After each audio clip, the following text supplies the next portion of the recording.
Hello, this is Lindsay Carpenter-Connors from Fitchburg State's Career Services and Advising Center. We will be talking about resumes and cover letters. We'll be talking about the general do's and don'ts of resumes and cover letters, but really focusing on education majors and applying to teaching positions. So let's get started. Okay, so what we're going to be talking about is identifying the purpose of a resume, talk a little bit about your descriptions and crafting strong bullet points, and identifying the components of a cover letter. Through this whole process, what I want you to be thinking about is what is the most important thing that you want a potential employer to know about you and about your experience. So often, we're just putting everything we've ever done on a resume, or, we're writing a cover letter and it's just really generic. I really want you to think about, what are your gold star moments? What do you want to get across to your employer that makes you different or special, or really, what is the most important thing? Your resume should represent the truth about you, but should really be the best version of you. You are not likely to get a job just from your resume alone. The purpose of your resume is to get you in the door for an interview. All it does is make your employer say, yes, I want to meet this person. Keep in mind that on average, employers are looking at your resume for less than 30 seconds before they decide, nope, not going to move forward with this, or yep, I want to learn more. So that means you really need to make it concise and easy to read. Don't hide your gold star moments down at the bottom. Don't put your licensure on page 4 when that's something that they need to know right away. Okay, so quick overview of a general resume. You have some different components, including your heading, your education, skills, and experience. You all have a education sample resume, Tracy Teacher, and we will actually be looking at that a little later on as we go through this. Okay, first thing first, make sure you have your contact information right at the top. That includes your name, address, phone number, email, and then a link for you. That would be your portfolio. So if you are able to put it in a link form, put it right at the top so that it's easily accessible. Okay, next section should be your education. Include the university, the type of degree, and your projected graduation date. You can include your GPA, that's optional. Usually I say if it's over 3.0, you can include it, but that's really a personal preference. If you attended other universities prior to Fitchburg State and completed a degree, so you got your associates at Mount Wachusett Community College, you would include that right below. So put the most recent first with the prior degrees underneath. Other things you could include in the education section would be, if you completed certificate programs, if you studied abroad, could include those as well. And for education majors, actually right underneath education, before you get into skills or experience, I would put your licensure. So that needs to be right, top, and put whether you have completed or whether it is pending. Okay, so another section would be your skills section. Now, your skills, when we talk about skills, we're talking about hard skills. That means languages that you speak, computer programs you are comfortable with. If there's any type of,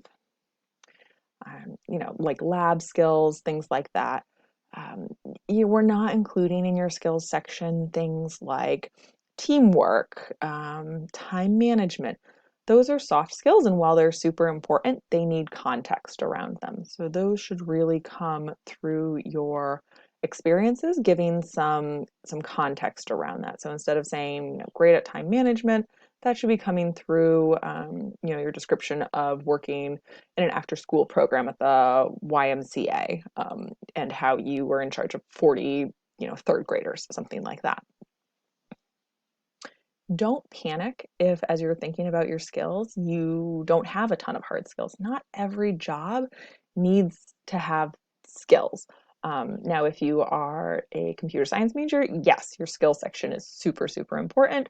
For education majors, less so. So please, please don't panic if you are looking at your skills and all you can put in there is Microsoft Office. It's fine, and you would actually probably be okay to keep that off entirely. You're a college student. We understand you know how to use Microsoft Office. Okay, let's see. Okay, so now let's talk about experience. Experience should go in reverse chronological order. That means most recent at the top to least recent. Every time you are describing an experience, you need to include the name of the company or organization, the city and state that it took place in, your job title, as well as the time frame. I include month and year, especially if some of your positions aren't full years. They're 3 months, 6 months because they're pre-practicums, practicums, things like that. There is no hard and fast way to do your description. I recommend bullet points because they are easily readable. Again, go back to that idea of less than 30 seconds. We need to get information across to your employer in quick bite-sized pieces. Um, so things that you can include in experience are jobs, internships. It could also include things like if you have leadership positions in different clubs and organizations. So you are the president of BSU, you are the treasurer of your sorority. Even though you're not being paid, those can still certainly be included in experience if what you are doing for those has enough sort of meat to it where you can demonstrate some skills. You can create different subsections depending on what makes sense for you. You can put it all in one area called experience, especially if everything in your experience is relevant. You can divide it up into different subtitles like teaching experience and additional experience. You can divide it into experience, practicum, pre-practicum. You don't have to have subsections, but just kind of think about the readability and either include them all in the same or divide them up. What's really important here is be consistent with your formatting. You'll notice, that we have your companies in bold and your position titles in italics. You can do whatever your preference is, but just be consistent. If you're using bullet points, use bullets throughout. If you're putting a period at the end of every bullet point, do a period at the end throughout. Make sure your dates are all aligned in the same way. Just be consistent throughout.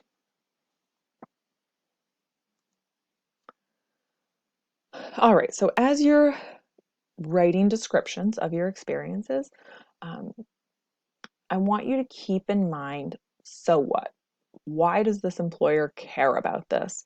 Why are you including this on your resume? Now, as you're thinking, so what? That doesn't mean that you should just be like, oh, this isn't relevant. A lot of times there are transferable skills. So, for example, if you are an RA, so you're an RA, so what? Why are we telling your employer about this? Well, because it shows that you are organized, you have leadership skills, responsibility, you are able to coordinate referrals to other services.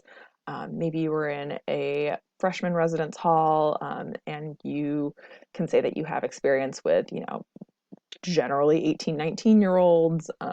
So keep thinking, so what, especially for those positions that are not directly teaching related. What are the key skills that you want to highlight? Give details when possible. So when describing your practicum experience, don't just say assisted teacher with lesson plans. Tell me what kind of lesson plans. What were you actually doing? Were you working with 5 students or 25 students? What was the grade that you were working in? So as much as you can, give details and results and quantify. You don't need to have 7, 8 bullet points. 2, 3, 4 is plenty for each description. If you have positions that, let's say it's being a cashier at Dunkin' Donuts, you don't have to have 5 bullet points if it's not super relevant. 2 bullet points for that may be enough. It does say on here to begin with an action word. What I mean by that is, instead of saying responsible for, tell me what you were doing. Were you taught class of 19 fourth graders? Were you designing units, manage, create? There's an extensive list of action words included in the resume resource guide that is included. So take a look at that for some inspiration. Just, differentiate your words and try to really demonstrate what you were doing. Okay.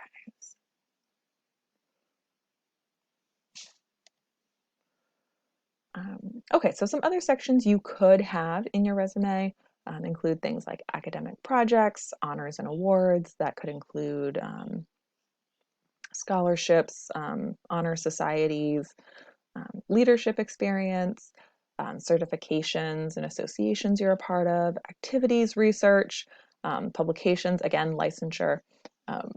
You don't have to have all of these sections. Every resume is going to look a little different. So feel free to play with different sections and see what makes sense for you. Okay, a few final pointers on your resume. Keep it to 1 page.